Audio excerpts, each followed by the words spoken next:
మోషే ప్రత్యక్షపు గుడారములో ప్రతి వస్తువు కూడా క్రీస్తును సూచిస్తూ ఉంది, క్రీస్తు యొద్దకు నడిపిస్తుంది. ప్రతి వస్తువులో కూడా ఒక ఆత్మీయ అర్థము ఉన్నట్లుగా మన వాక్యంలో చూస్తూ వచ్చాం. ద్వారము, ఆ ప్రత్యక్షపు గుడారములో ద్వారము క్రీస్తే. ఆ ప్రత్యక్షపు గుడారములో ఆ యొక్క బలిపీఠము క్రీస్తే. ఆ ఇత్తడి గంగాళము క్రీస్తే. అదేవిధంగా సన్నిధి రొట్టెల బల్ల గురించి మనం ధ్యానము చేసిన తరువాత ధూపార్తి అనే అంశాన్ని మనం ధ్యానం చేస్తున్నాం. ఆ సన్నిధి రొట్టెల బల్ల అనగా వాక్యము శరీరధారి అవడం. సన్నిధి రొట్టెల బల్ల అనగా దేవుని సన్నిధిలో ఉంచబడిన రొట్టెలు అని అర్థం. సన్నిధి రొట్టెలు అంటే దేవుని సన్నిధిలో 7 దినములు ఆ రొట్టెలు ఉంచిన తరువాత 7వ దినమున ఆ రొట్టెలను యాజకులు భుజిస్తారు. అనగా వాక్యము శరీరధారి అవ్వడం. మన ఇంట్లో రొట్టె తరతరాలుగా కొన్ని గృహాల్లో ఉంటుంది, బైబిల్ గ్రంథం. మరి ఈ యొక్క రొట్టె మనము భుజించకపోతే దానివల్ల ఎటువంటి ప్రయోజనము లేదు. కానీ దేవుని చిత్తం ఏంటంటే దేవుని సన్నిధిలో నుంచి వచ్చిన దేవుని యొక్క వాక్యము మన శరీరములకు అదేమై ఉండాలా? ఒక మార్గమై ఉండాలా, దీపమై ఉండాలా. మన నడతకది ఒక వెలుగై ఉండాలి. జాగ్రత్తగా గమనించండి. వాక్యము చేత మార్చబడిన జీవితాలు. వాక్యాన్ని మనం చదవడం కాదు, వాక్యాన్ని మనం మనసులో కలిగి ఉండడం కాదు, వాక్యము చేత మార్చబడిన జీవితాలే సన్నిధి రొట్టెలకు సాదృశ్యం. అనేక క్రైస్తవులు మరి వాక్యాన్ని మనం చదువుతాం, వాక్యాన్ని ఎరిగి ఉన్నాం, కానీ వాక్యము మనలను మార్చుటకు ఎంత దేవునికి అధికారం ఇస్తున్నాం. చివరికి నిలిచి ఉండేది దేవుని వాక్యమే. దేవుని వాక్యం చెప్తుంది, భూమి ఆకాశము గతించిపోవునేమో కానీ నా వాక్యము ఎన్నటికీ. ఒక దినాన ఈ భూమి ఆకాశం 2 గతించిపోనై ఉన్నాయి. ప్రకటన గ్రంథం 21వ అధ్యాయము 1వ వచనం. అంతటా నేను క్రొత్త ఆకాశమును క్రొత్త భూమిని చూచితిని. మొదటి ఆకాశమును మొదటి భూమియు గతించిపోయాను. ఇక్కడ మొదటి ఆకాశము మొదటి భూమి గతించిపోయింది. క్రొత్త ఆకాశము క్రొత్త భూమిని యోహాను చూస్తున్నాడు. అంటే ఒక దినమున ఈ భూమి ఆకాశములు గతించిపోనై ఉన్నాయి. ఎంతమందికి అర్థమైందా మాట? దేవుడు మన హృదయాలను కదిలిస్తే తప్ప, ఆయన వాక్యము మన హృదయపు అంచుల్లోనికి వెళ్తే తప్ప ఈ మాటను మనం అర్థం చేసుకోలేం. కారణం ఏంటో తెలుసా? గతించిపోతున్న ఈ భూమి పట్ల మన ప్రయాస చాలా ఎక్కువగా ఉంటుంది. చాలాసార్లు ఒక ఎకరా పొలం కోసమో, ఒక 150 గజాల స్థలం కోసమో జీవితం అంతా జీవిస్తాం. బ్రతుకంతా ఒక స్థలము కోసం, ఒక ఇంటి కోసం. దేవుని వాక్యం చెప్తుంది, ఒక దినమున ఈ భూమి ఆకాశము మనకు అవసరమైతే దేవుడు అన్నీ ఇస్తాడు, కానీ వాటి కొరకు బ్రతకూడదు మనం. అది మనకు దర్శనం కాకూడదు. Hour vision should not be this earthly things. మనము ఈ భూమి మీద మనము పరదేశులము, యాత్రికులుగా ఉన్నాం. మనము కొద్ది కాలము ఈ భూమి మీద నివసించు వారము మాత్రమే. జన్మించిన ప్రతి ఒక్కరం ఒక దినాన ఈ భూమిని విడిచిపెట్టిపోవాలి. జాగ్రత్తగా గమనిద్దాం. గతించిపోతున్న ఈ భూమి పట్ల ఎంత ప్రేమ, గతించిపోతున్న ఈ భూ సంబంధమైన విషయముల పట్ల ఎంత ప్రేమను పెడతాం, వాక్యాన్ని మర్చిపోతాం. దేవుని వాక్యం చెప్తుంది, చివరికి నిలిచి ఉండేది దేవుని వాక్యం. ఈ భూమి ఆకాశం గతించిపోనైంది. హల్లెలూయా. మనం దేవుని వాక్యాన్ని ఎరిగి తగురీతిగా మన బ్రతుకులు మార్చుకోవాలి. అలా మార్చుకునేందుకు మన దగ్గర ఈ ప్రాణము మన యందు ఉన్నంత వరకే అవకాశం ఉంది. ఒక దినాన మనం బయటకు వచ్చేస్తాం. ఆ దినమున మనం మార్చబడేందుకు, మన జీవితాలు యేసు వలె మార్చబడేందుకు అవకాశం లేదు. ఎందుకంటే అయిపోతుంది, ఒక దినం సమయం అయిపోతుంది. ప్రభు కృపను బట్టి సమయము ఉన్నంత వరకు వాక్యము చేత మనము పోషించబడి వాక్యానుసారముగా మన జీవితములు రూపాంతరపరచబడాలి. ఇక్కడ నుంచి మనం తిరిగి వెళ్ళేటప్పుడు వాక్యము చేత ఉదక స్నానం చేయబడాలి. ఎన్ని వాక్యాలు విన్నాం, ఇంకా కుటుంబాల్లో సీక్రెట్స్ ఉంటాయి, ఎవరికి చెప్పుకొని సీక్రెట్ జీవితం ఉంటుంది. దేవునికి చెప్పము, దేవుడిచ్చిన సేవకులకు చెప్పము. నిజము లేని జీవితం, అభిషేకం ఉండదు గృహాల్లో, ప్రశాంత డబ్బు ఉంటుంది, డబ్బున్న నిద్రలేని జీవితాలు అనేకం ఉన్నాయి. There are families who has money but no rest. కారణము వాక్యము ప్రప్రథమమైన స్థానములో ఆ కుటుంబంలో లేకపోవడమే. దేవుడు అంటున్నాడు, ఈ నా మాటలు విని తగు రీతిగా తన ఇంటిని కట్టువాడు ఎవరిని పోలి ఉన్నాడు? బుద్ధిమంతుని పోలి ఉన్నాడు. మనం బుద్ధిమంతుని పోలి ఉండాలి. అనగా వాక్యమును వినటం మాత్రమే కాదు, ఆ వాక్యానుసారముగా మన జీవితములు మార్చబడాలి. We must be real people. చూడండి, అనేక నెలల క్రితం కొన్ని వస్తువులను గురించి ఒక వ్యక్తి పరిశీలన చేస్తుంటే, నిజమైన వాచ్ కంటే రెప్లికా అంటే ఫస్ట్ కాపీ, డూప్లికేట్ వాచ్ చాలా రియల్గా కనపడుతుంది. ఇవాళ ప్రతి నిజమైన దానికి ఒకటి మరొకటి తయారు చేయబడింది. జాగ్రత్తగా ఈ మాటను అర్థం చేసుకుందాం. For every real thing there is a fake thing. ఒక వాచ్ రియల్ వాచ్ అయితే దానికి ఒక fake watch. Real clothes fake clothes, real people fake people. జాగ్రత్తగా గమనించండి. నిజమైన క్రైస్తవ్యం, అబద్ధ క్రైస్తవం కూడా ఉంది. లేరా? దేవుని వాక్యం చెప్తుంది, అబద్ధ బోధకులు ఉన్నారు, అబద్ధ కాపరులు ఉన్నారు, అబద్ధ సహోదరులు ఉన్నారు. కానీ దేవుని వాక్యము చేత మనం ఉదక స్నానము చేయబడితే మనము అబద్ధములో జీవించాం. సత్యము మనలను స్వతంత్రులుగా చేస్తుంది. డబ్బు మనకు స్వాతంత్రాన్ని ఇవ్వలేదు, సత్యము మనలను స్వతంత్రులుగా చేస్తుంది. ఆయన వాక్యమే సత్యం. హల్లెలూయా. అందుకని ఈ సన్నిధి రొట్టెల బల్ల దేవుని వాక్యమునకు సాదృశ్యము, పరలోకము నుండి వచ్చిన జీవాహారమైన క్రీస్తుకు సాదృశ్యం. ఈ సన్నిధి రొట్టెల బల్ల దేవుని సన్నిధిలోని వాక్యమునకు సాదృశ్యం. ఈ సన్నిధి రొట్టెలు 7 దినముల తర్వాత యాజకులు భుజించాలి. అనగా రొట్టె శరీరంలోనికి వెళ్తుంది, అనగా వాక్యము శరీరధారిగా మారటం. హల్లెలూయా. ఒక బిడ్డనయ్యా ఆత్మీయంగా ఎలాగున్నావంటే ఈసీజీ రిపోర్ట్ లాగున్నానంటున్నాడు. ఈసీజీ చాలా ప్రమాదకరం. అది ప్రభు ఎప్పుడు వస్తాడో మనకు తెలియదు. ఈసీజీ రిపోర్ట్లో లైన్లన్నీ పైకుంటే అది ప్రమాదమే, క్రిందకుంటే అది ప్రమాదమే. స్ట్రైట్ లైన్ ఇంకా డేంజరస్. We're gone.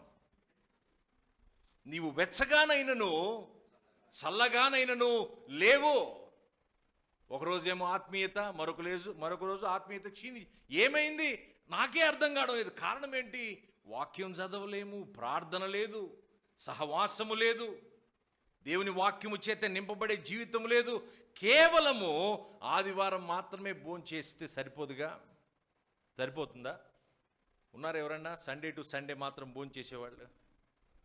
అది మాత్రం మర్చిపోం కదా. మనకు ఆదివారం భోంచేసినట్లే సోమవారం, మంగళవారం, బుధవారం, గురువారం, శుక్రవారం, తిరిగి శనివారం, మళ్ళీ ఆదివారం భోజనం కావాలా వద్దా? ఈ శరీరానికి ఆహారం ఎలా అవసరమో ఆత్మకు, రక్షించబడిన బిడలకు జీవాహారం అవసరం. ఈ జీవాహారమే బైబిల్ గ్రంథం.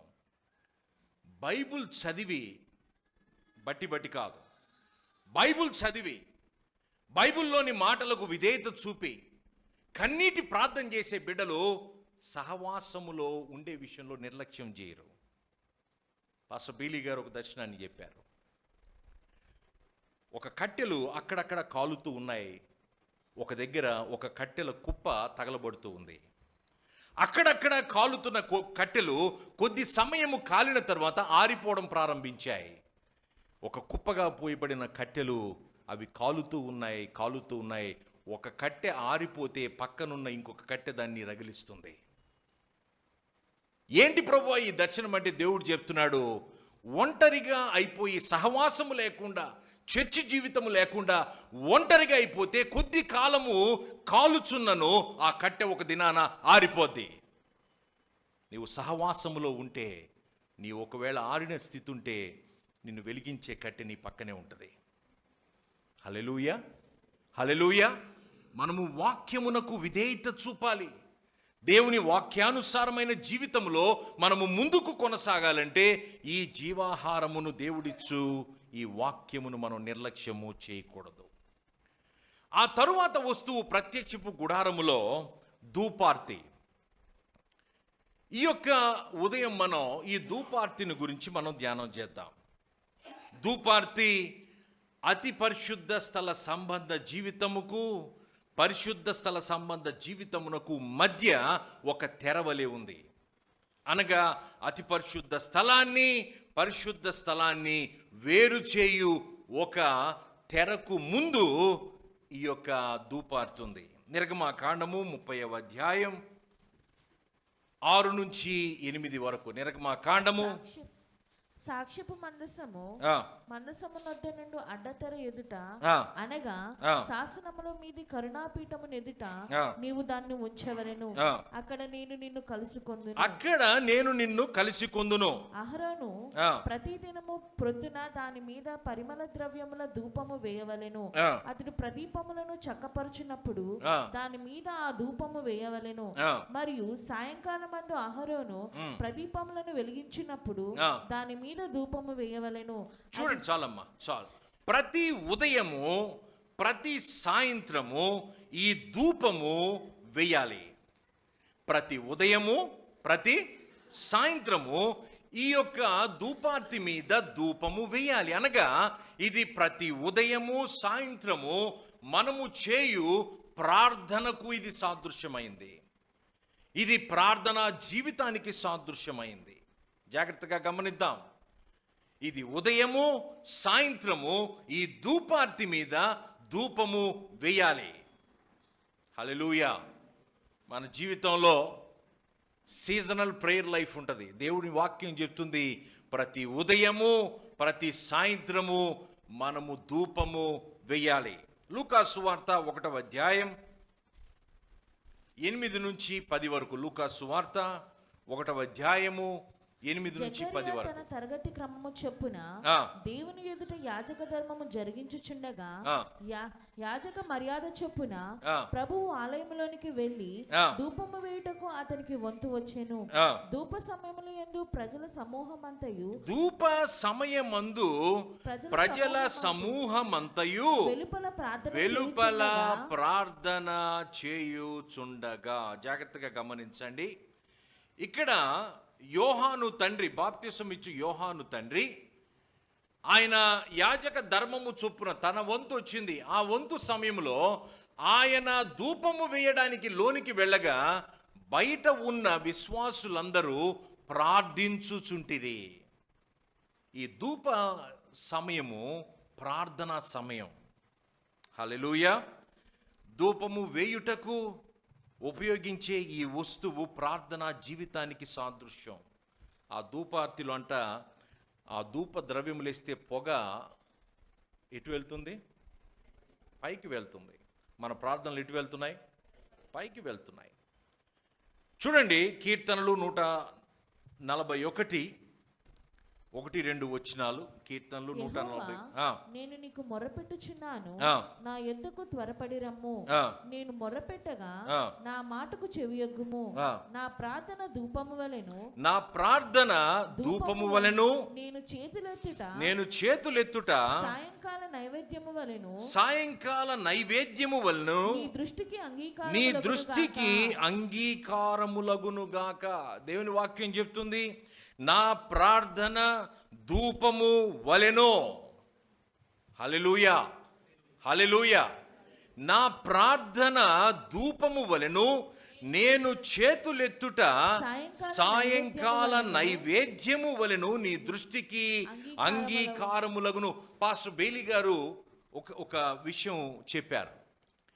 అక్కడ సౌత్ అమెరికాలో ఒక సంఘం వాళ్ళు ప్రార్థన చేస్తూ చేతులెత్తి దేవుణ్ణి ఆరాధిస్తూ ఉంటే వారి చేతులలో నుంచంట దేవునికి ఇంపైన ఈ ధూప ద్రవ్యముల ఆ పొగంట పరలోకానికి చేరుతూ ఉందంట. హల్లెలూయా. యేసు ప్రభువారు ఆ యొక్క ధూప ద్రవ్యముల ఆ పొగనంట దేవుని సన్నిధికి తీసుకుని వెళ్తున్నాడు. అనగా మన ప్రార్థన జీవితము చాలా ఇంపార్టెంట్. చాలాసార్లు ప్రభువులో ఎదగకపోవడానికి గల బలమైన కారణం ఏంటో తెలుసా? ఆచారాలు. జాగ్రత్తగా గమనించండి. దేవునికి చేతులెత్తి ఆరాధించలేని జీవితం. ఇక్కడ కీర్తనాకారుడు అంటున్నాడు, నా ప్రార్థన ఒక ధూపము వలె. ఆమేన్, హల్లెలూయా. మొబైల్ ఫోన్ తీసి దాంట్లో కనెక్షన్ ఉందా, వైర్ ఉందా లేదా ఏమన్నా చూసి డయల్ చేస్తామా? ఇవన్నీ డయల్ చేయం. ఫోన్ తీయడం, డయల్ చేయడం, మాట్లాడడం, ఈ రెండిటికి ఒక కనెక్షన్ ఉంది, కంటికి కనపడిన కనెక్షన్. దాని గురించి మనం మనసు పెట్టాం. ఒక కనెక్షన్ లేని ఫోన్ మీద నీకున్న విశ్వాసం నీ ప్రార్థన జీవితం మీద లేకపోతే చాలా బాధకరం. నువ్వు ఇక్కడ డయల్ చేస్తే పరలోకం మన ప్రార్థన వింటుంది. ఫోన్ మీద ఉన్న విశ్వాసం, కంటికి కనపడని ఈ వైర్ వేవ్స్ కనెక్షన్స్ మీద ఉన్న విశ్వాసము, మనం నోరు తెరిచి ప్రార్థిస్తే సర్వోన్నతుడైన దేవుడు వింటున్నాడు అన్న నమ్మకం లేని క్రైస్తవులు అనేక మంది ఉన్నారు. ఎంతమంది నమ్ముతారు మనం ప్రార్థిస్తే దేవుడు వింటాడని? ఎస్, ప్రైజ్ గాడ్, హల్లెలూయా. నా ప్రార్థన ధూపము వలెను, నేను చేతులెత్తుట సాయంకాల నైవేద్యము వలెను నీ దృష్టికి అంగీకారములగునుగాక. ప్రార్థన చేతులెత్తి దేవుని ఎదుట నిలబడడం అన్నది సాయంకాల నైవేద్యముగా ఉన్నదంట దేవునికి. చేతులు ఎత్తడం అంటే, అయ్యా సంపూర్ణంగా నీకు లోబడుతున్నా, means I surrender, I totally surrender. Hallelujah. దేవునికి లోబడదాం అన్ని విషయాల్లో. ప్రభువా, నేను నీ మాటకు లోబడుచున్నాను. చూడండి, నిర్గమకాండం 30వ అధ్యాయము 3వ వచనము. నిర్గమకాండం 33. దాని 4 ప్రక్కలకును దాని కొమ్ములకును మేలిమి బంగారు రేకులు పొదిగించి దానికి చుట్టూ బంగారు జవను చేయవలెను. చాలమ్మా, ఆ యొక్క టీవీలో స్క్రీన్లో వచ్చిన ఆ యొక్క ఇమేజ్ని మనం చూస్తే, దాని పై భాగమునకును దాని 4 ప్రక్కలకును దాని కొమ్ములకును మేలిమి బంగారు రేకులను పొదిగించి దానికి చుట్టూ బంగారు జవను. బంగారు జవను అంటే కిరీటము వలె దానిని సిద్ధపరచమని మోషేకు దేవుడు ఆజ్ఞాపించాడు. ఎందుకు ఈ ధూపార్తి కిరీటం వలె ఉంది?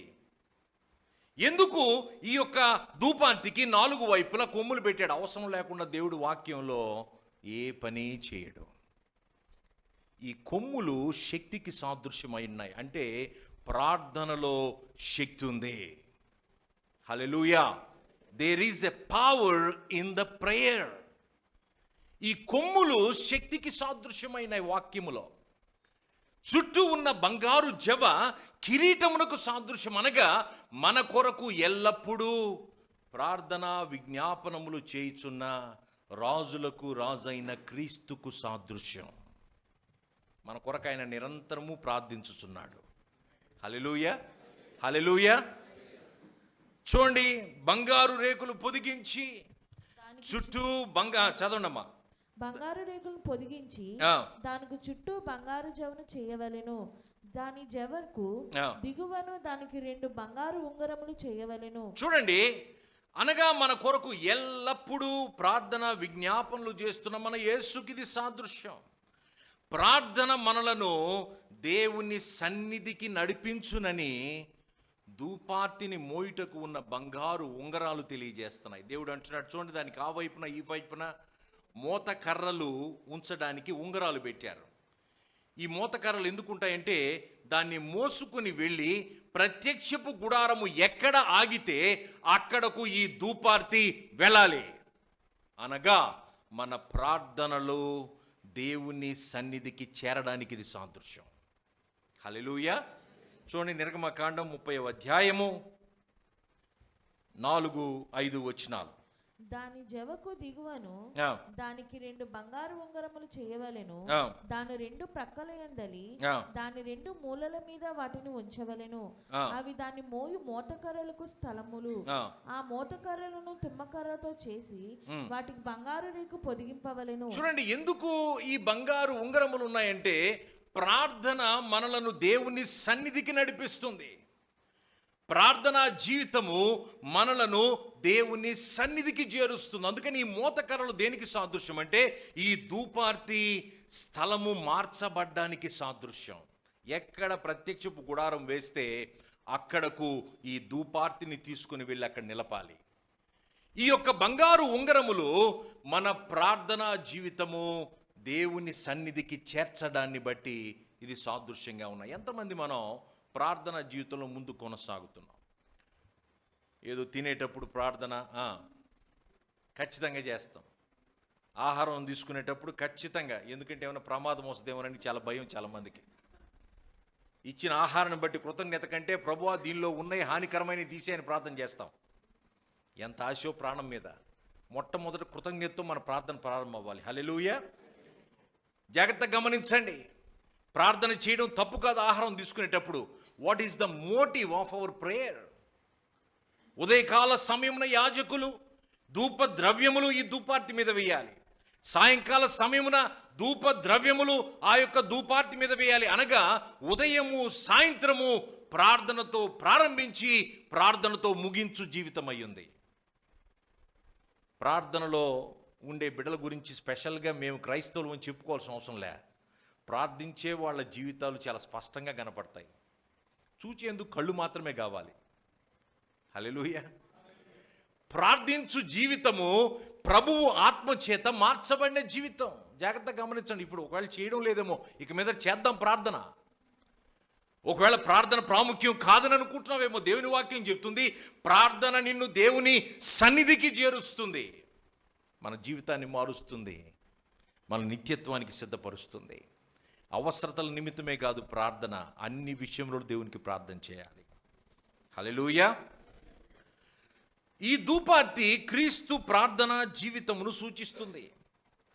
అంతేకాకుండా అటువంటి ప్రార్థనా జీవితంలోనికి మనల్ని నడిపించాలని దేవుడు కోరుకుంటున్నాడు. హల్లెలూయా. ఈ ధూపార్తిలో 1000 సుగంధ ద్రవ్యములు ప్రార్థనా జీవితాన్ని సూచిస్తూ ఉన్నాయి. నిర్గమకాండము 30వ అధ్యాయము 34 నుంచి 35 వరకు. నిర్గమకాండం 30. యెహోవా మోషేతో ఇట్లా నేను నీవు పరిమళ ద్రవ్యములను అనగా జటమాంసి గోపి చందనము గంధపు చెక్క అను ఈ పరిమళ ద్రవ్యములను స్వచ్ఛమైన సాంబ్రాణిని సమభాగములుగా తీసుకొని వాటితో ధూపద్రవ్యములను చేయవలెను. అది సుగంధ ద్రవ్యం మెలకుని పని చొప్పున కలపబడి ఉప్పు గలదియు స్వచ్ఛమైనదియు పరిశుద్ధమైనదియునైన సుగంధ ధూప సంభారము. చూడండి, ఈ యొక్క సుగంధ ద్రవ్యములన్నీ కూడా మరి దేవుడు ఒక ప్రత్యేకమైన కారణము చేతనే వీటిని నియమించడం జరిగింది. ప్రభు కృపను బట్టి ఒకసారి ఇజ్రాయెల్ వెళ్ళినప్పుడు అక్కడ టెంపుల్ ఇన్స్టిట్యూట్ అంటే టెంపుల్ కట్టబడేందుకు కావాల్సిన ఏర్పాట్లు చేస్తున్న ఒక సంస్థ ఆ యొక్క మందిరమునకు కావాల్సిన వస్తువులన్నీ కూడా సేకరించారు. వాళ్ళు మందసము మాత్రమే రెప్లికా అంటే శాంపిల్, అది దొరికింది, సమయం వచ్చినప్పుడు మేము దాన్ని తెస్తామని చెప్పని వాళ్ళు అనౌన్స్ చేస్తూ ఉంటారు. అక్కడ ఇక్కడ జాగ్రత్తగా గమనిస్తే నేను ఆ వస్తువులన్నీ చూస్తూ నడుస్తూ వెళ్తున్నప్పుడు ఒక దగ్గరికి రాగానే ఈ సుగంధ ద్రవ్యములన్నీ కలిపిన ఒక పాత్ర అక్కడ ఉంది. దాన్ని మనం స్మెల్ చేయడానికి అక్కడ శాంపిల్ పెట్టారు. మీరు నమ్ముతారో లేదో, ఆ స్మెల్ని దేంతో కూడా కంపేర్ చేయలేము. I was able to smell that. ఈ వీటిలో 4 ప్రత్యేకమైన ఇంగ్రీడియంట్స్ వాడారు. 4 ప్రత్యేకమైన ఇంగ్రీడియంట్స్ ఇక్కడ. And the lord said unto Moses, take unto the sweet spices. You know ఇక్కడ 4 పదార్థాలు మనకు కనపడుతున్నాయి. మొట్టమొదటిది స్టాక్టీ. ద ఫస్ట్ థింగ్ ఈ స్టాక్టీ. ఈ స్టాక్టీ అనే మాటకు తెలుగులో దాని తర్జుమా ఏంటంటే అది గోపరసము జాతికి చెందిన ఒక పదార్థం. గోపరసము జాతికి చెందిన ఒక పదార్థం. అది దేవుని వాక్యంలో సాత్వికమునకు సాదృశ్యం. మీరు ఆ యొక్క ఇమేజ్ చూస్తే దానిలో అర్థమవుతుంది. ఆ యొక్క ట్రీ నుంచి దాన్ని ఎక్స్ట్రాక్ట్ చేస్తారు. సో స్టాక్టీ ఫస్ట్, మొట్టమొదటి పదార్థం స్టాక్టీ. అది గోపరసము జాతికి చెందినది. అది సాత్వికమునకు సాదృశ్యం. రెండవ ఇంగ్రీడియంట్, రెండవ పదార్థము ఒనీకా. ఒనీకా అంటే ప్రాణమును తెగించిన ప్రార్థన జీవితానికి ఇది సాదృశ్యంగా ఉంది. ప్రాణమును తెగించిన ప్రార్థన జీవితానికి ఇది సాదృశ్యంగా ఉంది. ఎందుకు తెలుసా? నత్త వంటి ఆ యొక్క షెల్స్, సముద్రంలో దొరికే ఈ షెల్స్, ఆ లిక్విడ్ తీయడానికి దాన్ని ఓపెన్ చేయగానే ఆ నత్త చనిపోద్దంట. అంటే ఈ పదార్థమును తీయాలి అంటే ఆ జీవి మరణించాలా. జాగ్రత్తగా గమనించండి. ఆ యొక్క ఆయిల్ని ఈ యొక్క సుగంధ ద్రవ్యాల్లో వాడతారు. ఇది సాధారణంగా సముద్రంలో దొరికే ఒక షెల్, ఒనీకా ఒక సుగంధ ద్రవ్యం. అది ఒనీకా ఒక ధూప ద్రవ్యం. ఎంతమంది తెలుసు, ఎస్తేర్ అంటుంది, నేను నశించినను నశించెదను. రాజు ముందుకు వెళ్ళాలంటే అపాయింట్మెంట్ ఉండాలి, సిద్ధపాటు ఉండాలి. కానీ ఈమె ఎటువంటి అపాయింట్మెంట్ లేకుండా, ఎటువంటి సిద్ధపాటు లేకుండా ఆమె రాజు ముందుకు వెళ్ళేందుకు సిద్ధపడింది. ఎస్తేర్ 4:16. నీవు పోయి షూషన్నందు కనబడిన యూదులనందరినీ సమాజ మందిరమునకు సమకూర్చి నా నిమిత్తం ఉపవాసం ఉండి 3 దినములు అన్నపానములు చేయకుండిడి. నేనును నా పనికత్తెలను కూడా ఉపవాసం ఉందుము. ప్రవేశించుట న్యాయ వ్యతిరేకముగా చూడండి, ప్రవేశించుట న్యాయ వ్యతిరేకముగా నున్నను. నేను రాజునొద్దకు ప్రవేశించుదును. నేను రాజు నొద్దకు ప్రవేశించుదును. నేను నశించినా నశించెదను. నేను నశించినా నశించెదను. అంటే ఇతరులను కాపాడేందుకు తన ప్రాణము పెట్టు ప్రార్థన, నశించుచున్న ఆత్మల కొరకు ప్రార్థించే ప్రార్థనలో త్యాగం ఉంది. ఇక్కడ ఎస్తేర్ అంటుంది, నేను నశించినను నశించెదను. కానీ రాజు ముందుకు వెళ్ళేందుకు నేను సంశయించే ప్రసక్తే లేదు. When you are interceding for others, there is a pain. కొన్నిసార్లు ఇతరుల గురించి మనం ప్రార్థించుచున్నప్పుడు దాంట్లో కొంత భారం ఉంది. ఆ భారం కలిగిన ప్రార్థన మనం చేయాలి. నశించుచున్న వారిని వెదకి రక్షించడానికి ప్రభు వచ్చాడు. నశించుచున్న ఆత్మల పట్ల ఎంతమంది భారముతో మనం రక్షించబడ్డాం, ఫైన్, హల్లెలూయా. నీ పక్కింటి వారు, నీకు తెలిసిన నీ మిత్రులు, బంధువులు ఎంతోమంది యేసును ఎరుగక ఈరోజు నిత్యత్వాన్ని మిస్ అయిపోతున్నారు. ప్రభు మన హృదయంలో అటువంటి భారమును పెట్టుదురుగాక. ఈ ఒనీకా అనగా ఆ షెల్ ఎప్పుడైతే వేరు చేయబడుతుందో, దాంట్లో ఉండే ఒక ద్రవ పదార్థం అది ఎప్పుడైతే తీయబడుతుందో ఆ నత్త చనిపోతుంది. దట్ మీన్స్ ప్రార్థనలో భారం ఉంది, ప్రార్థనలో నొప్పి ఉంది. మన పని దేవుడు కార్యము చేసే దేవుని పని, మన పని ప్రార్థించడమే. ఎడతెగక ప్రార్థన చేయడి. మేబీ నీవి దినాన ప్రార్థన చేయడం ఆపేసావేమో, ప్రయత్నించావు, ఆ బిడ్డలు రక్షించబడలా, మేబీ అలసిపోయాం. చాలాసార్లు we give up things very easily. మనకిష్టమైన వాటి గురించి మాత్రం వీ డోంట్ గివ్ అప్. ఏది ప్రాముఖ్యమో దాని గురించి చాలా ఈజీగా వదిలేస్తాం. ఒక వ్యక్తిని నిత్యత్వానికి నడిపించడం చాలా ప్రాముఖ్యమైన అంశం. ఒక వ్యక్తికి నీవు నిత్యత్వములో ఉపయోగపడేది, అత్యున్నతమైంది ఏదన్నా ఒక గిఫ్ట్ ఇవ్వగలిగితే వారిని ప్రభు యొద్దకు నడిపించడమే, ప్రభువును వారికి పరిచయం చేయడమే. హల్లెలూయా. 3వ పదార్థం గాల్బానం. గాల్బానం అంటే ఇది ఒక సుగంధ ద్రవ్యం, ఒక గమ్ము వంటి పదార్థం. ఇది ఫెరులా అనే మొక్క నుండి వచ్చు ఒక జిగురు పదార్థం. పరిశుద్ధ తైలము ధూపము తయారీలో ఉపయోగించిన 4 ద్రవ్యాల్లో ఇదొక ద్రవ్యం. ఇది చూడండి, ఇది ఒక ఆకునంట తుంచగానే కన్నీరు వలె ఆ జిగురంట ప్రవహిస్తుందంట ఈ గాల్బనంలో. ఇది కన్నీటికి సాదృశ్యం. ప్రార్థనలో మొట్టమొదటిది మనం గమనించాల్సింది సాత్వికం ఉండాల, డిమాండింగ్ నేచర్ కాదు. మొట్టమొదటిది ఏంటి పదార్థం? స్టాక్టీ అంటే దాని అర్థము ప్రార్థనలో సాత్వికం ఉండాల. రెండవది ప్రార్థనలో భారం ఉండాల. మూడవది ప్రార్థనలో యథార్థమైన కన్నీటి ప్రార్థన ఉండాల. యేసుక్రీస్తు తన రహస్య సిద్ధపాటు దినములలో కన్నీటితో ప్రార్థించాడు. హెబ్రీయులకు రాసిన పత్రిక 5వ అధ్యాయము 7వ వచనం. శరీరధారి అయిన దినములలో మహారోదనముతోనూ కన్నీళ్లతోనూ తన్ను మరణము నుండి రక్షింపగలవానికి ప్రార్థనలను యాచనలను సమర్పించి భయభక్తులు కలిగి ఉన్నందున ఆయన అంగీకరింపబడి. యేసుక్రీస్తు వారి గురించి రాయబడిన ఈ మాట శరీరధారి అయి ఉన్న దినములలో, అంటే సిలువకు మునుపు గెత్సెమనే తోట ప్రార్థన గురించి కాదు ఈ మాట.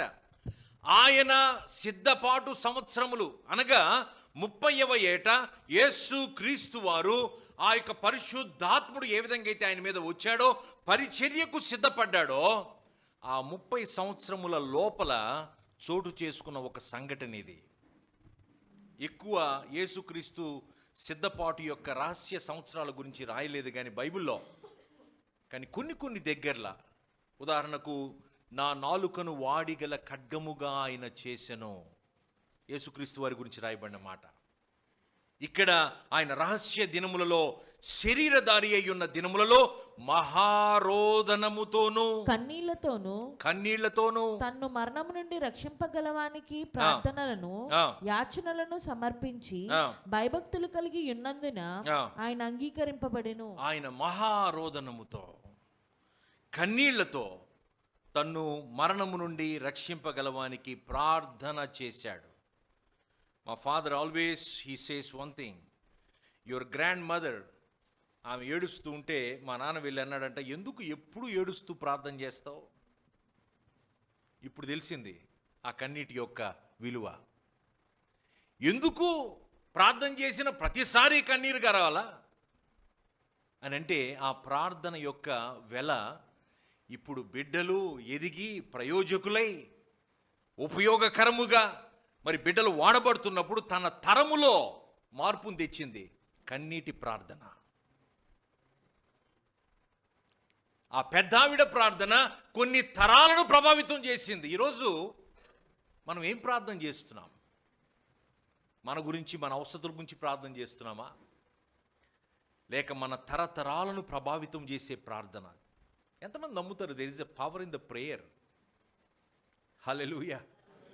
కేవలం నీ గురించి, నీ బిడ్డల గురించే కాదు, కొన్ని తరతరాలను ప్రభావితం చేసే కన్నీటి ప్రార్థన మన బ్రతుకులో భాగమై ఉండాలి. ప్రార్థన ద్వారా మార్చబడనిది ఏదియూ లేదు, ఉండబోదు. ఎందుకో తెలుసా? మనం ప్రార్థిస్తున్నది సర్వ సృష్టికర్తకు.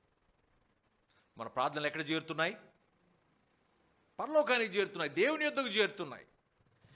4వ పదార్థము ఫ్రాంకిన్సెన్స్. ఇది ఒక విధమైన గోపరసపు జాతికి సంబంధించింది. ఈ ఫ్రాంకిన్సెన్స్ ఇది బోస్వేలియా చెట్టు నుండి వచ్చే సుగంధ జిగురు, రైజిన్ అని అంటారు. ధూపంగా కాల్చినప్పుడు మధురమైన సువాసననిచ్చున్నదిగా ఇది ఉంది. బైబిల్ను అనువదించే సైన్స్, ఇట్స్ కాల్డ్ హెర్మినెటిక్స్ అని అంటారు దాన్ని. ఒకవైపు భౌతికమైనవి, మరొక వైపు ఆత్మ సంబంధమైనవి అనేకం మనం వాక్యంలో చూస్తాం. పరమగీతములు మీరు చదవాల్సిన అవసరం లే, 4వ అధ్యాయం 12 నుంచి 14 వరకు. అక్కడున్న ఈ సుగంధ ద్రవ్యములు ఏమైతే ఉన్నాయో, గలతీలకు రాసిన పత్రిక 5వ అధ్యాయం 22 నుంచి 24 వరకు ఆత్మ ఫలములకు సాదృశ్యం. ఎన్ని ఉన్నాయండి ఆత్మ ఫలాలు? 9 ఆత్మ ఫలాలు. 9 పరమగీతములో ఉన్న 4వ అధ్యాయము 12, 14లో ఉన్న ఈ యొక్క 9 ఈ భౌతికమైన పదార్థాలు ఏవైతే ఉన్నాయో 9 ఆత్మ ఫలములకు సాదృశ్యం. ఇక్కడ ఫ్రాంకెన్సైన్ అనే ఈ పదార్థం విశ్వాసానికి సాదృశ్యం. మనం విశ్వాసముతో ప్రార్థన చేయాలి. హల్లెలూయా. విశ్వాసముతో ప్రార్థన చేయాలి. We must pray in faith. చూడండి ప్రకటన గ్రంథం 8వ అధ్యాయం 2 వచనాలు. మరియు సువర్ణ ధూపార్తి చేత పట్టుకొని ఉన్న వేరొక దూత వచ్చి బలిపీఠము ఎదుట నిలువగా సింహాసనము ఎదుట ఉన్న సువర్ణ బలిపీఠము పైన పరిశుద్ధులందరి ప్రార్థనలతో కలుపుటకై అతనికి బహు ధూపద్రవ్యములు ఇయ్యబడెను. అప్పుడు ఆ ధూపద్రవ్యముల పొగ పరిశుద్ధుల ప్రార్థనలతో కలిసి దూత చేతిలో నుండి పైకి పైకి లేచి ఆ. దేవుని సన్నిధిని చేరెను. చూడండి, ఆ ధూప ద్రవ్యముల పొగ పరిశుద్ధుల ప్రార్థనలతో కలిసి దూత చేతిలో నుండి పైకి లేచి దేవుని సన్నిధిని చేరెను. హల్లెలూయా. ఈ ధూప ద్రవ్యములలో 4 పదార్థాలు మనం చూసాం. ఈ 4 పదార్థాలు మన ప్రార్థన జీవితంలో భాగమై ఉండాలి. యేసయ్య కన్నీటితో ప్రార్థన చేశాడు. తండ్రి, ఖచ్చితంగా నేను ఏదైతే అడుగుతానో నీవు అది చేస్తావనే నమ్మకమో యేసయ్యకుంది. మనకుందా లేదా? Yes or no? ఎస్. ఆయన ఈ లోకాన్ని సృష్టించిన సర్వ సృష్టికర్త. ఆయన తనను తను సాత్వికునిగా పరిచయం చేసుకుంటాడు. ఆయన సాత్వికుడు. సాత్వికుడు అంటే ఎదురు చెప్పనివాడు, డిమాండింగ్ పర్సన్ కాదు.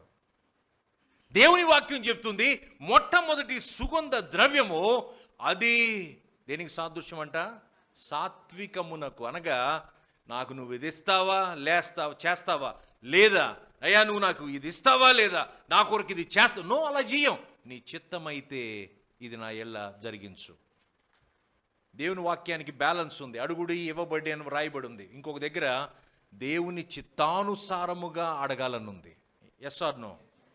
అడుగుడి ఇవ్వబడినని అన్ని అడగడం మొదలు పెట్టామనుకోండి, సరి అయిన ప్రార్థన, సేఫెస్ట్ జోన్, నీ చిత్తానుసారముగా నీవు ఏది నిర్ణయించావో అదే నా జీవితంలో జరుగునుగాక.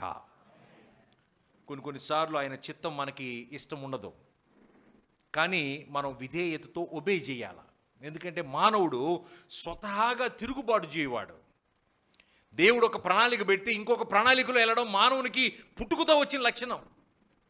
ఆదాముకు విశ్రాంతిని దేవుడిస్తే విశ్రాంతిని పోగొట్టుకున్నవాడు ఆదాము. ఆ తరంలో ఆ బ్లడ్ స్ట్రెయిన్స్ మనలో ప్రవహిస్తూ ఉన్నాయి. ఇంకా ఆ యోర్దాన్ ఇంకా ప్రవహిస్తూనే ఉంది. అవునా కాదా? ఒక్క మానవుని ద్వారా పాపము లోకములోనికి ప్రవేశించను. మనందరిలో ఉన్న సమస్య ఎదురు తిరగడం. కానీ రెండవ ఆదాము విధేయుడై పరలోకాన్ని విడిచిపెట్టి వచ్చాడు. ఆయన సాత్వికుడు, అంటే ఎదురు చెప్పనివాడు. నువ్వు దేవుని మాట వినలేని స్థితి, దేవుడిచ్చిన సేవకుల మాట వినలేని స్థితి, కానీ ప్రార్థన మాత్రం డైరెక్ట్ కనెక్షన్ ఉంది నాకని అంటాం. అది నమ్మశక్యం కాదు. నువ్వు నీ పక్కనున్న సహోదరుని, కంటికి కనపడే సహోదరుని ప్రేమించలేని వ్యక్తివి, కంటికి కనపడిన దేవుని నువ్వు ప్రేమించలేవు. అది ఒక వేషధారితనం అవుతుంది. ప్రార్థనలో వేషధారితనం లేదు. ప్రార్థనలో సాత్వికం ఉంది, ప్రార్థనలో భారం ఉంది, ప్రార్థనలో కన్నీరుంది, ప్రార్థనలో విశ్వాసం ఉంది. యథార్థమైన ప్రార్థన. ఆ మిషనరీ గురించి విన్నాం. What a painful prayer. అయా, ఇండియా దేశం మార్చబడాలి నీ కొరకు. ఇండియా దేశంలో నశించుచున్న ఆత్మలు రక్షించబడాలి. అది భారము కలిగిన ప్రార్థన. ఆమేన్. ఈ ధూపార్తి ప్రార్థనా జీవితము మరియు మన ప్రధాన యాజకుడైన యేసుక్రీస్తు యొక్క విజ్ఞాపనలకు ఇది సాదృశ్యం. హెబ్రీయులకు రాసిన పత్రిక 7వ అధ్యాయము 24వ వచనం. ఈయన నిరంతరము ఉన్నవాడు గనుక మార్పులేని యాజకత్వము కలిగిన వాడాయను. ఈయన తన ద్వారా దేవుని యొద్దకు వచ్చి వారి పక్షమున విజ్ఞాపనము చేయుటకు నిరంతరము జీవించున్నాడు గనుక వారిని సంపూర్ణముగా రక్షించుటకు శక్తిమంతుడై ఉన్నాడు. చూడండి, ఈయన తన ద్వారా దేవుని యొద్దకు వచ్చు వారి పక్షమున విజ్ఞాపనము అనగా ప్రార్థన చేయుటకు నిరంతరము జీవించుచున్నాడు గనుక వారిని సంపూర్ణముగా రక్షించుటకు శక్తిమంతుడై ఉన్నాడు. మన రక్షణ అంట ఒక యాంకర్ వంటిదంట. ఎంతమంది తెలుసు? ఓడలంట నీళ్ళలో కొట్టుకోపోకుండా ఉండాలంటే ఏమేస్తారు? యాంకర్ వేస్తారు. హల్లెలూయా. ఎంతమంది తెలుసు యాంకర్? ఆ తరువాత వస్తువు దీపస్తంభం. దీన్ని మెనోరా అని పిలుస్తారు. నిర్గమకాండము 25:31 నుంచి 40 వరకు ఈ యొక్క దీపస్తంభం గురించి దేవుడు మోషేకు ఆజ్ఞాపించాడు. పరిశుద్ధ స్థలంలో ఉండు మరొక వస్తువు ఈ దీపస్తంభం. ఆత్మీయంగా ఈ 7 ద్వీపములు దేవుని 7 ఆత్మలకు సాదృశ్యం. ఈ 7 దీపములు దేవుని 7 ఆత్మలకు సాదృశ్యం. చూడండి, 7 పరిశుద్ధాత్మలు కాదు, ఒక్క పరిశుద్ధాత్ముడు 7 విభిన్నమైన రీతులలో ఆయన బయలుపరచబడుతున్నాడు. ఉదాహరణకి 5 వేళ్ల చెయ్యి అని అంటావా? మన చేతిని గురించి చెప్పి నా చెయ్యికి గాయమైందని అన్నాం అనుకోండి, నా 5 వేళ్ల చెయ్యికి గాయమైందని అంటావా? అనం, చేతికి గాయమైందని అంటాం. అలా పరిశుద్ధాత్ముడు 7 విభిన్నమైన రీతుల్లో వాక్యంలో బయలుపరచబడుతున్నాడు. ఈ 7 ఈ కొమ్ములు ఏవైతే ఉన్నాయో, ఈ 7 ద్వీపములు 7 ఆత్మలకు సాదృశ్యమైనాయి. ఈ దీపస్తంభంలో 3 ఈ వైపు, మధ్యలో ఒక కాండం, 3 కుడివైపు. ప్రతి కాండానికి 3 భాగాలు, మరి ప్రతి భాగానికి 3 ప్రత్యేకమైన రీతుల్లో అవి చెక్కబడింది. మొత్తం ఇవి లెక్క పెడితే 66 భాగాలుగా కనపడుతుంది. అది according to the if you measure, if you calculate, అన్ని భాగాల్ని 66 భాగాలుగా మెనోరా కనపడుతుంది. 66 బైబిల్లో ఎన్ని పుస్తకాలు ఉన్నాయి? 66 భాగాలు. ఈ ఎడమ వైపునున్న 3 కొమ్మలు నిలువు మధ్యలో ఉన్న కాండముతో కలిపితే 39 భాగాలుగా ఉన్నాయి. జాగ్రత్తగా గమనించండి. ఎడమ వైపునున్న 3 కొమ్మలు మధ్యలో ఉన్న కాండముతో కలిపితే 39 భాగాలు. పైన చూడండి, పైన కనపడుతుంది మీకు నెంబరు, 39 భాగాలు. ఈ వైపున మిగిలిన 3 కొమ్మల్ని 3 భాగాలుగా క్యాలిక్యులేట్ చేస్తే 27 భాగాలు. బైబిల్లో పాత నిబంధనలో ఎన్ని పుస్తకాలు ఉన్నాయి? గట్టిగా చెప్పాలా? 39. కొత్త నిబంధనలో 27 పుస్తకాలు. అంటే నియమించబడిన దినములలో ఒక్కటైనను కాక మునుపే నా దినములన్నీయు నీ గ్రంథమునందు లిఖితములైనని వాక్యం తెలియజేస్తుంది. హల్లెలూయా.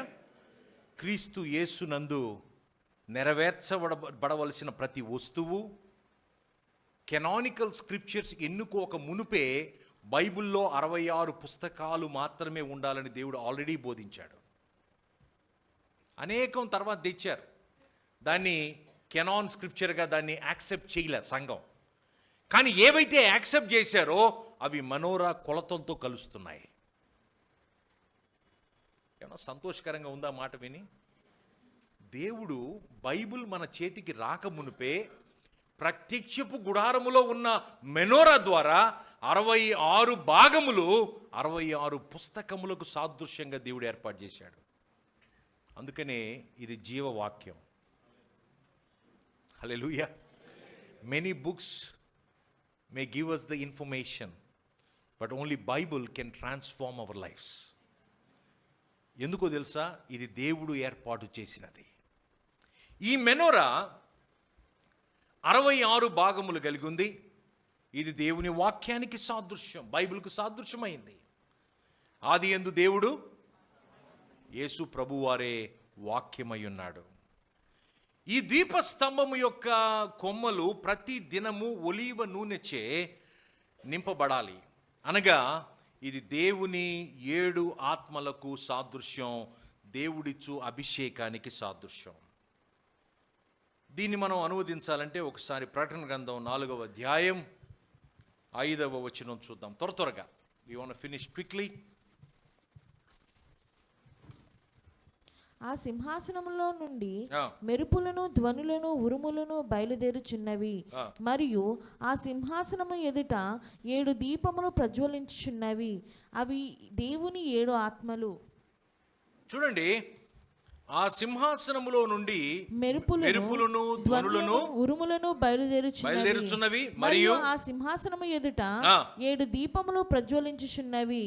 అవి దేవుని 7 ఆత్మలు. అవి దేవుని 7 ఆత్మలు. జాగ్రత్తగా గమనించాలి. ఇక్కడ నేను 7 పరిశుద్ధాత్ములు అని అనడంలే, ఒక పరిశుద్ధాత్ముడు 7 విధములుగా ఆయన బయలుపరచబడుతున్నాడు వాక్యంలో. ఆ కన్నులు భూమి ఎందంతటికీ పంపబడిన దేవుని 7 ఆత్మలు. ప్రకటన గ్రంథం 5వ అధ్యాయము 6వ వచనము. ప్రకటన గ్రంథం 5:6. సింహాసనమునకు ఆ 4 జీవులకును పెద్దలకును మధ్యను వధింపబడినట్లుండిన గొర్రెపిల్ల నిలిచియుండుట చూచితిని. ఆ గొర్రెపిల్లకు 7 కొమ్ములను 7 కన్నులను ఉండెను.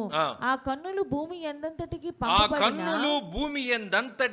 పంపబడిన దేవుని 7 ఆత్మలు. దేవుని 7 ఆత్మలు. ఆయన చాలమ్మా. ఒకసారి పాస్టర్ బెయిలీ గారు ఒక మాట రాశాడు. ఒకసారి లండన్ దేశంలో ఆయన నిలబడినప్పుడు ఒక పెద్ద దూత ఆయన పక్కన నిలబడి ఉండడం చూశాడు. దేవుడు ఒక్కసారి అంట ఆ దూత ఏ విధమైన కళ్ళతో అక్కడున్న ప్రాంతాన్ని చూస్తున్నాడో ఆ విధంగా చూడ్డానికి ఆ కళ్ళను ఈయనకు ఇచ్చినట్లుగా చూశాడు. వెంటనే అక్కడ కొన్ని వందల అపార్ట్మెంట్లు, వందల గృహాలు, కొన్ని వందల వేల రూమ్స్ అక్కడ ఉన్నాయి. ప్రతి రూములో ఎవరున్నారు, ఏం చేస్తున్నారు, ఏం మాట్లాడుతున్నారు అన్నీ కూడా ఆయన చూడగలుగుతున్నాడు ఒక్కసారే. ఒక మనిషిగా నేను ఇక్కడ ఉంటే ఒక వ్యక్తి వైపే చూడగలను. Yes or no? మీరు? మేము కూడా అంతేగా? Yes or no? ఓకే. కానీ దేవుని యొక్క దూతంట ఒకేసారి అంతమందిని, వారు ఏం చేస్తున్నారు, ఎక్కడున్నారు, ఏం ఆలోచిస్తున్నారు అన్నీ చూడగలుగుతున్నాడంట. దేవుని వాక్యం చెప్తుంది, దేవుని కన్నులు భూలోకమంతా సంచారం చేస్తూ ఎవరెవరు ఎక్కడున్నాం, ఏం చేస్తున్నాం, ఏం చేసి సంఘానికి వచ్చాం దేవునికి తెలుసంట. ఇదేదో నా గురించి లాగానే, నా గురించేనే అని చాలాసార్లు అనుకుంటుంటాం. Because God knows. Yes or no? దేవునికి తెలియని, ఆయన చూడని ఏమైనా ఉన్నాయా? దావీదు అంటాడు, నేను ఎక్కడకు వెళ్ళినను నీవక్కడ ఉన్నావు. God knows. మనం ఏమై ఉన్నామో దేవుని కన్నులకు తెలుసు. ఆ గొర్రె పిల్లకు 7 కొమ్ములను 7 కన్నులు ఉండెను. ఆ కన్నులు భూమి ఎందంతటికి పంపబడిన దేవుని 7 ఆత్మలో. ఈ 7 ఆత్మల అభిషేకం యేసుక్రీస్తు వారి మీద ఉంది. యేసయ్య 30 సంవత్సరాల వయసులో యోర్దాను నదిలో బాప్తిసం పొందడానికి రాగా ఆయన మీదకు పరిశుద్ధాత్ముడు పావురం వలె దిగాడు. ఎంతమంది తెలుసు ఆ విషయం? ఆయన మీదకు వచ్చింది పరిశుద్ధాత్మ అభిషేకం కాదు, ఆయన మీదకు వచ్చింది 7 ఆత్మల అభిషేకం. Amen. The anointing of 7 spirits. ఏంటి ఆ 7 ఆత్మలు చూద్దాం. యెషయా గ్రంథం 11:1-2 వచనాలు. ఇక్కడ మనం యెషయి ముద్దంటే దావీదు వంశావళిలో నుంచి వచ్చిన యేసుక్రీస్తు వారి గురించి రాయబడిన మాట. ఆయన మీదకు వచ్చినది ఈ 7 ఆత్మల అభిషేకం. మొట్టమొదటిది యెహోవా ఆత్మ. మొట్టమొదటిది యెహోవా ఆత్మ. యెషయా గ్రంథం 61:1 మనం చూస్తే, ఐజాయా 61:1, ప్రభువగు యెహోవా ఆత్మ నా మీదికి వచ్చి ఉన్నది, దీనులకు సువర్తమానము ప్రకటించుటకు యెహోవా నన్ను అభిషేకించెను, నలిగిన హృదయము గలవారిని దృఢపరచుటకును, చెరలోనున్న వారికి విడుదలను, బంధింపబడిన వారికి విముక్తిని ప్రకటించుటకును. చూడండి, ఇక్కడ ప్రభువగు యెహోవా ఆత్మ నా మీదకు వచ్చి ఉన్నది, దీనులకు సువర్తమానము ప్రకటించుటకు. ఎవరండి? చేప కడుపులో నుంచి బయటికి వెళ్ళిన తర్వాత 5 మాటలు మాట్లాడితే పట్టణాన్ని పట్టుకున్నాడు. ఎవరైనా? యోనా. ఆయన మీద, ఆయన శక్తితోటి ఆయన పట్టణాన్ని మార్చలేడు. యెహోవా ఆత్మ తన మీద ఉన్నది కనుక ఆ పట్టణాన్ని ప్రభు కొరకు పట్టుకున్నాడు. హల్లెలూయా.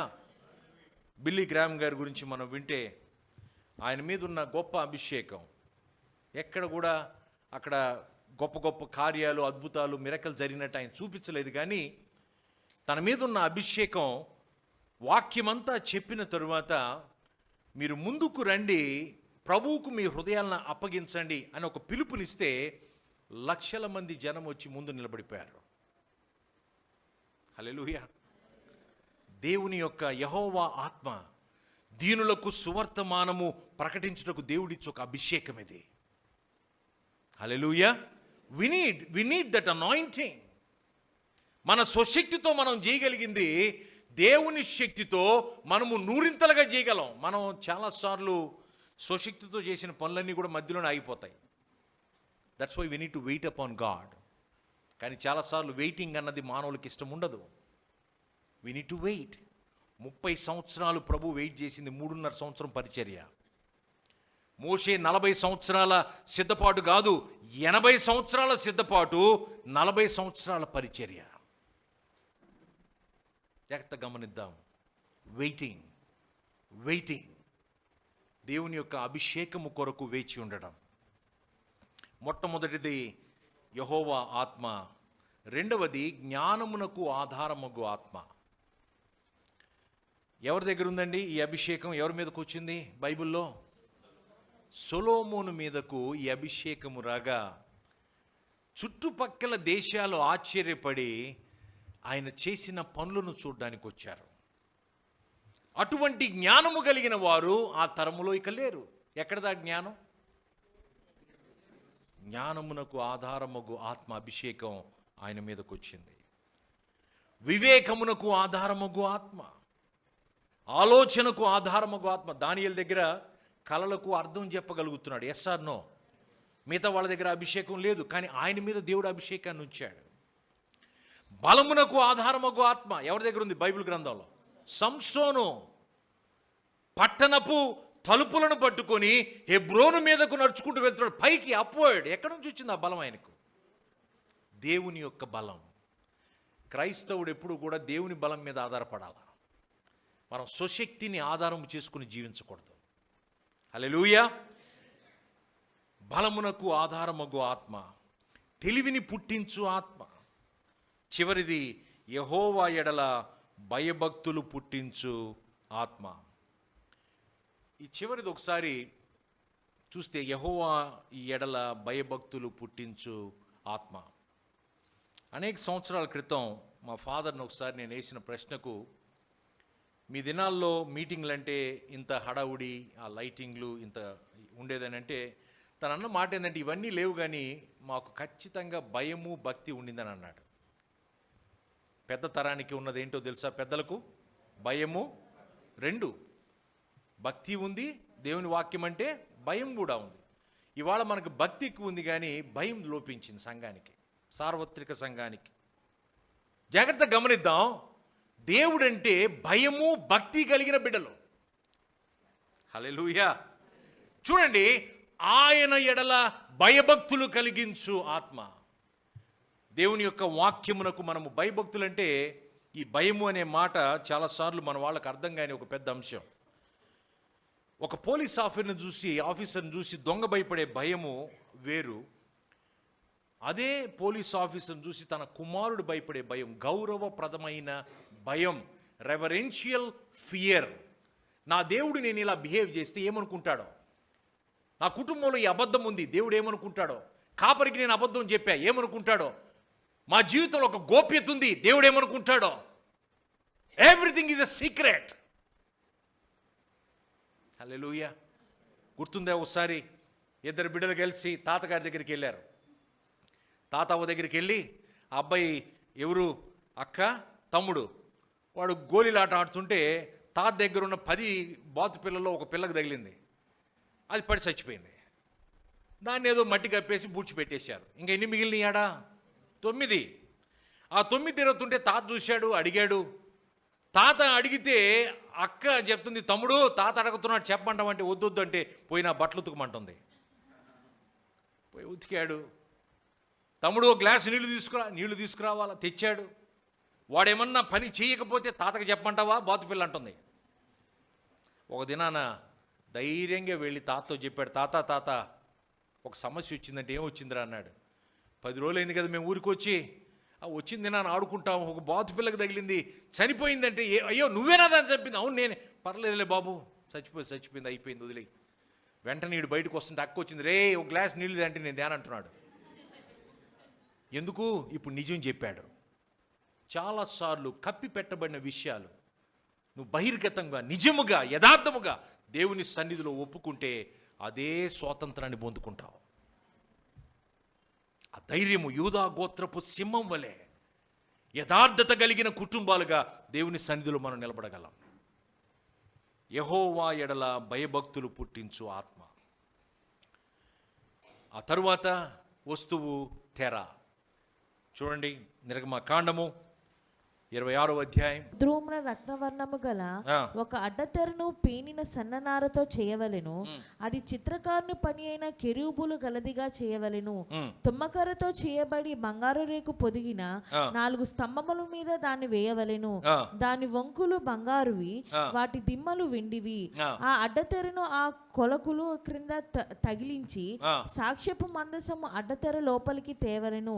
ఆ అడ్డతెర పరిశుద్ధ స్థలమును అతి పరిశుద్ధ స్థలమును వేరు చేయును. ఆ అడ్డుతెర పరిశుద్ధ స్థలమును అతి పరిశుద్ధ స్థలమును వేరు చేయును. ఇక్కడ మందసము ముందు ఒక తెర ఉంది. ఆ తెరలోనికి సంవత్సరంలో ఒక్కసారి మాత్రమే ప్రధాన యాజకుడు లోనికి వెళ్ళగలడు. ఆయన లోనికి వెళ్ళేటప్పుడు తన నడుముకు ఒక తాడును కట్టి లోపలికి పంపించేవాళ్ళంట. కారణం ఏంటంటే తను పాపము చేస్తే తిరిగి రాడు, ఎవరు లోనికి పోలేరు కనుక ఆ తాడుతో తనను బయటకు లాగేవాడు. ఈ అడ్డు తెర దేవుని యొక్క సన్నిధిలోనికి ప్రవేశించకుండా అది అడ్డు తెరగా ఉన్నది. ఈ తెర మన శరీర స్వభావానికి సాదృశ్యం. మనం దేవుని సన్నిధిలోనికి, ఆ అతి పరిశుద్ధ స్థల సంబంధ జీవితంలోనికి, ఆ ఉన్నత సియోనులోనికి వెళ్లకుండా అడ్డు తగిలేది సాతాను కాదు. చాలాసార్లు వాడిని వాడేస్తాం అంతే. ప్రభువులో ముందు కొనసాగపోవడానికి, ఆత్మలో వర్ధిల్లలేకపోవడానికి, ప్రభువులే మన జీవితాలు మార్చబడకపోవడానికి గల కారణం సైతాను కాదు, మన సొంత శరీరమే. యేసుక్రీస్తు వారు అతి పరిశుద్ధ స్థలంలోనికి మార్గాన్ని ఎలా సిద్ధపరిచాడో తెలుసా? తన శరీరమును తెర ద్వారా మార్గాన్ని సిద్ధపరిచాడు. ఏమైందండి? యేసుక్రీస్తు వారు సిలువ మాను మీద మరణించగానే తెర పైనుండి క్రిందకు చిరిగెను. ఆ తెర అంట యేసయ్య సిలువ మాను మీద మరణించగానే, అనగా శరీరము మరణించగానే దేవుడు చేసిన కార్యం, తెరను పైనుండి క్రిందకు చించి ఆ పరిశుద్ధ స్థలములోనికి, అతి పరిశుద్ధ స్థలములోనికి మార్గాన్ని సిద్ధపరిచాడు. మనం అటువంటి పరిశుద్ధ జీవితం లోనికి వెళ్లకుండా అడ్డు తగిలేది మన సొంత శరీరం. చూడండి, హెబ్రీయులకు రాసిన పత్రిక 10వ అధ్యాయం 19-20 వచనాలు. సహోదరులారా, యేసు మన కొరకు ప్రతిష్ఠించిన మార్గమున, అనగా నూతనమైనదియు జీవము గలదియు ఆయన శరీరము అను తెర ద్వారా ఏర్పరచబడినది అయిన ఆయన శరీరమును తెర ద్వారా ఏర్పరచబడినదైనను మార్గమున ఆయన రక్తము వలన పరిశుద్ధ స్థలమునందు ప్రవేశించుటకు మనకు ధైర్యము కలిగి ఉన్నది గనుకను, దేవుని ఇంటి పైన మనకు గొప్ప యాజకుడు ఉన్నాడు గనుకను మనస్సాక్షికి కల్మషము తోచకుండునట్లు ప్రోక్షింపబడిన హృదయములను గలవారమును, నిర్మలమైన ఉదకముతో స్నానము చేసిన శరీరములు గలవారమునై ఉండి, విశ్వాస విషయములో సంపూర్ణ నిశ్చయత కలిగి యథార్థమైన హృదయముతో మనము దేవుని సన్నిధానమునకు చేరుదము. ఇక్కడ హేరోదు మందిరము యొక్క తెర క్రీస్తు శిలువపై మరణించగానే అది పైనుండి క్రిందకు చిరిగింది. చూడండి, అందువల్ల ఈ తెర ప్రత్యక్షపు గుడారము ద్వారా చూచినట్లయితే క్రీస్తుతో మనము సిలువ వేయబడుటకు సాదృశ్యం. ఈ యొక్క శరీరము సిలువ వేయబడాలి. ఎంతమంది తెలుసు? శరీరము ఆత్మకును, ఆత్మ శరీరమునకును విరోధములు. స్నేహితులా? అంటే మనకిష్టం వచ్చిని మనం చేస్తాం. బైబిల్ చదువుతాం, ప్రార్థన చేస్తాం, వాక్యం చెప్పగలం, వాటితో పాటు తిట్టగలం, తన్నగలం, టీవీ ప్రోగ్రామ్స్ చూడగలం, వాడికి అడిక్ట్ కాగలం. ఎందుకంటే ఈ శరీరము ఆత్మకు చెప్పాలి విరోధములు. అది చేయగలం, ఇది చేయగలం, ఏది చేయాలో నిర్ణయించుకోగలం కూడా. హల్లెలూయా! ఏది చేయాలో నిర్ణయించుకోగలం. దేవుడు స్వచిత్తాన్ని ఇచ్చాడు మనకి. ఈ స్వచిత్తము ద్వారా మనము క్రీస్తుకైనా ద్వారం తెరవగలం, ఈ శరీర క్రియలకైనా ద్వారం తెరవగలం, లేకపోతే రెండూ చేయగలం. క్రైస్తవ్యంలో ఎక్కడ కూడా రిజర్వేషన్ లేవు డేట్లకి. అయ్యా ఈరోజు దేవుని కోసం, మిగతా రోజులు దేవుని నో. Everyday we must live like Christians, as Christians. Hallelujah! ఇది చూడండి, రోమా 6:6లో ఏమనగా ఆ, మనమికను పాపమునకు దాసులము కాకుండుటకు ఆ, పాప శరీరము నిరర్ధక మగునట్లు ఆ. మన ప్రాచీన స్వభావము ఆయనతో కూడా సిలువ వేయబడినని ఎరుగుదము. ఎరుగుదము అన్న మాటకు అర్థము అనుభవపూర్వకముగా ఎరుగుదము. గ్రీకు మాట నాసిన్. ఆ మాట యొక్క అర్థం ఏంటంటే అనుభవపూర్వకముగా ఈ శరీరము ఆయనతో కూడా సిలువ వేయబడినని ఎరుగుదము. మనం ఆదిమ సంఘం ఆ సమయాల్లో మనం జీవించిన వాళ్ళమైతే యెరూషలేం వీధుల్లో నడుస్తూ పోతూ ఉంటే రోమీలు ఎవరైనా సిలువ మీదకు నడిపించుంటే, సిలువ వేసి ఉంటే అన్ని రకముల ఓడిపోయిన వ్యక్తినే సిలువ వేస్తారు. అంటే అక్కడి నుంచి ఇంకా నోరు తెరిచి నాకు ఈ హక్కు ఉందని అరిచే అవకాశం లేదు. అన్ని విధముల ఓడిపోయిన వ్యక్తిని తీసుకుని పోయి సిలువ వేస్తారు. హక్కుల కోసం పోరాడే శక్తి లేదిక. అయ్యో నా ఎడలే ఇలా జరిగిందే, దేవుడు నాకే ఇలా చేశాడు. చాలాసార్లు దేవుని మీద అలుగుతాం. హల్లెలూయా. మొదట నాలో ఉన్న సమస్య ఎందుకు దేవుడు ఈ అరణ్యానికి నన్ను నడిపించాడు, ఎందుకు ఈ శ్రమ నా జీవితానికి వచ్చింది, తద్వారా ఏమి బాగు చేయాలని ప్రభు కోరుకున్న దాన్ని మనం చూడం. మనం ఎంతసేపటికి నాకే ఎందుకు వచ్చింది శ్రమ, ఎందుకు రాకూడదు. హల్లెలూయా. శ్రమ కలుగక మునుపు నేను త్రోవ విడిచితిని, ఇప్పుడు నేను నీ ఆజ్ఞలు గైకొనుచున్నాను. శ్రమ కలుగక మునుపు మన జీవితం వేరు, శ్రమ తరువాత మన జీవితం వేరు. ఎందుకు రాకూడదు. యేసుక్రీస్తు వారు చూడండి, ఇది అనుభవపూర్వకంగా మనం ఎరిగి ఉండాలి. 4 స్తంభముల మీద ఈ తెర నిలబడింది. 4 స్తంభములు మన ప్రభు అయిన యేసుక్రీస్తు వారు పొందిన విశ్వవ్యాప్త పరీక్షకు సాదృశ్యం. ప్రపంచం అంతటి కొరకు ఆయన పొందిన ఆ పరీక్షలకు అది సాదృశ్యం. ఎవరెవరండి ప్రభువును పరీక్షించింది? అన్న, కయప, హేరోదు, పిలాతు, 4 వ్యక్తులు పరీక్షించిన తరువాతే, ఆయనలో ఏ దోషము లేదని చెప్పిన తరువాతే ఆయనను సిలువేశారు.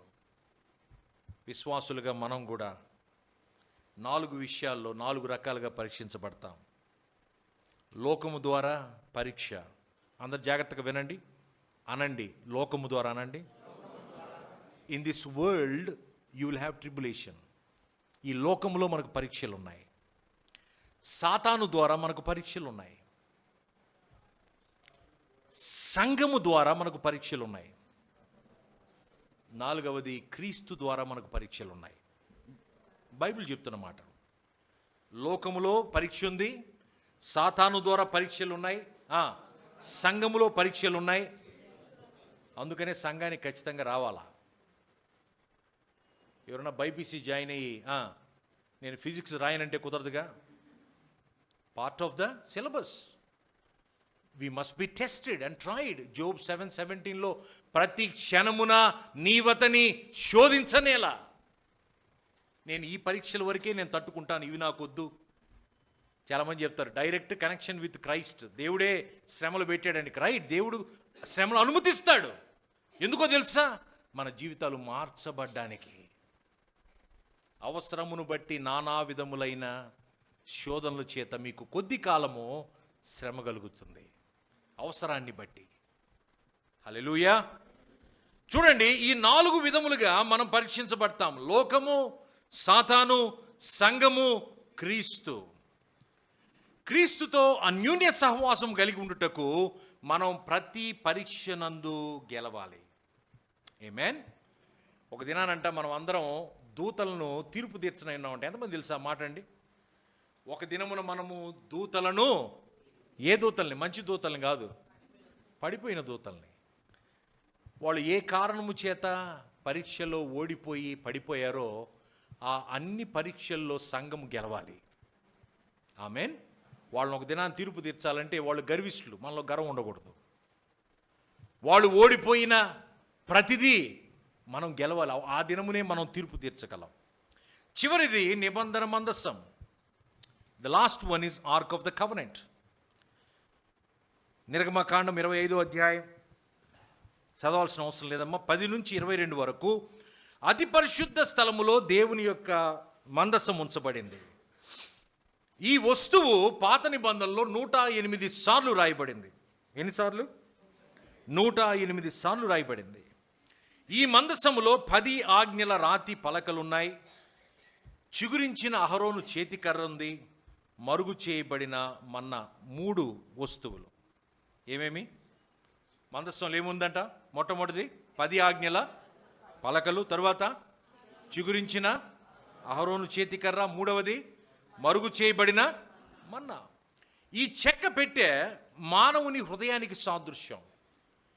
ఇప్పుడు పాత నిబంధనలో పలకల మీద దేవుడు ఆయన ఆజ్ఞలు రాశాడు. క్రొత్త నిబంధనలో మన హృదయం అనే పలకల మీద దేవుని ఆజ్ఞలు రాయబడ్డాయి. ఏది తప్పో మనకు తెలుసు, అది ఆజ్ఞలు మనం గైకొనమంతే. దేవుని వాక్యం చెప్తుంది, నన్ను ఎవరైతే ప్రేమిస్తాడో వాడు నా ఆజ్ఞలు గైకుంటాడు. ఇర్మియా గ్రంథం 31, 32. ఇదిగో నేను ఇశ్రాయేలు వారితోను యూదా వారితోను క్రొత్త నిబంధన చేయు దినములు వచ్చుచున్నవి. ఇదే యెహోవా వాక్కు. అది ఐగుప్తులో నుండి వారిని రప్పించుటకై నేను వారిని చేయి పట్టుకొనిన దినమున వారి పితరులతో నేను చేసిన నిబంధన వంటిది కాదు. నేను వారి పెనిమిటినైనను వారు ఆ నిబంధనను భంగము చేసుకొనిరి. ఇదే యెహోవా వాక్కు. ఈ దినములైన తరువాత నేను ఇశ్రాయేలు వారితోను యూదా వారితోను చేయబోవు నిబంధన ఇదే. వారి మనసులలో నా ధర్మ విధి ఉంచెదను, వారి హృదయముల మీద దాన్ని వ్రాసెదను. చూడండి, వారి మనస్సులలో నా ధర్మ విధి ఉంచేదను. రక్షించబడిన తర్వాత మనం ఒక నూతనమైన స్థితిలోనికి మనం వస్తాం. అప్పటిదాకా మనం చేస్తున్న తప్పులు మనకు తప్పుగా కనపడవు. కానీ రక్షించబడిన తరువాత మనము చేసే ప్రతి పని మన కంటి ముందు అది ఏది తప్పో ఏది ఒప్పో అర్థమవుతుంది. ఎంతమంది తెలుసు బాప్తీసం తీసుకున్న తర్వాత అయ్యో ఏంది నేను ఇలా ఉన్నాను? ఎప్పుడైనా అనిపించిందండి? అనిపించకపోతే మనం వేరే బాప్తీసం తీసుకున్నట్టు. నేను ఎందుకు ఇలా ఉన్నాను, ఎందుకు ఇలా చేస్తున్నాను, ఇదివరకు ఉండదు అలా. కానీ ఎప్పుడైతే నీవు నమ్మి బాప్తీసం తీసుకుంటావో రక్షించబడతావు. రక్షించబడిన ప్రతి బిడ్డ అంధకార సంబంధమైన రాజ్యములో నుంచి కుమారుని రాజ్య నివాసునిగా మారతాడు.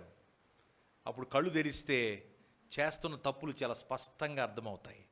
నేను ఎందుకు ఇలా బిహేవ్ చేస్తున్నా, ఎందుకు ఇలా మాట్లాడుతున్నా, ఎందుకు ఇలా నేను గొడవలకు వెళ్తున్నా, ఇదివరకు అనిపించలే. కానీ ఇప్పుడు నీవు దేవుని రాజ్యములో ఉన్నావు.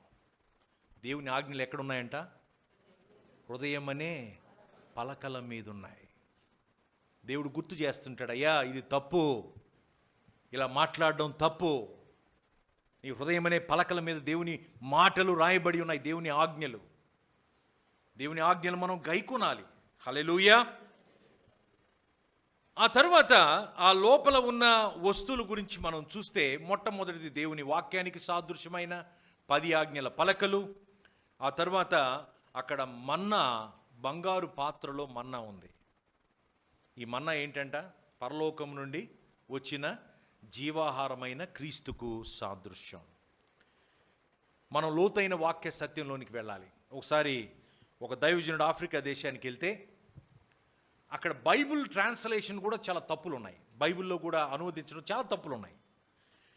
ఆయన అక్కడ ట్రాన్స్లేటర్తో మాట్లాడుతూ, బాబు మరి నేను ఈ వాక్యాన్ని కొంచెం వాళ్ళకి చెప్పాలని ఇష్టపడుతున్నాను, మరి నువ్వు ఇదిగో ట్రాన్స్లేట్ చేయడానికి నువ్వు సిద్ధంగా ఉన్నావు కదా అంటే, సిద్ధంగా ఉన్నానండి.